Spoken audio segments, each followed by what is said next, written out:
stone to claim a seat by the Iron Throne. But Balon scorns the northern pride.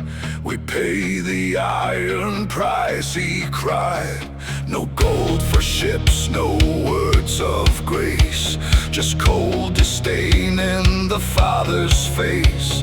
They build a fleet in the freezing rain to bring the north a world of pain. Lost in the sands of the red decay, the Silver Queen tries to find a way, but a loyal horse returns alone, with blood and horror on the bone.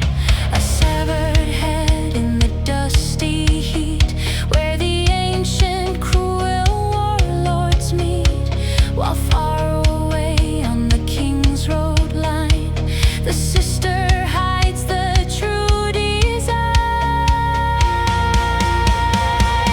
Under the shadow of the nightlands, cold iron grips the bleeding hands. The sea is roaring, the banners rise. Underneath the storm-swept skies, we pay the price of salt and steel to make the broken kingdom kneel.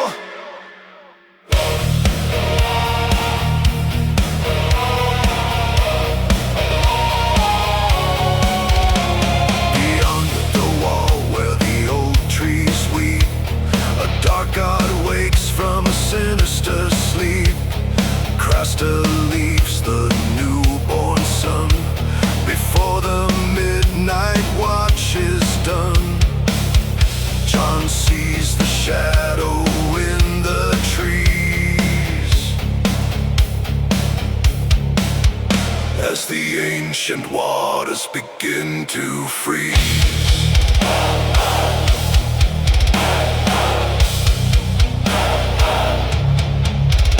Dare not look into the dark, they cry, where the blue-eyed monsters multiply.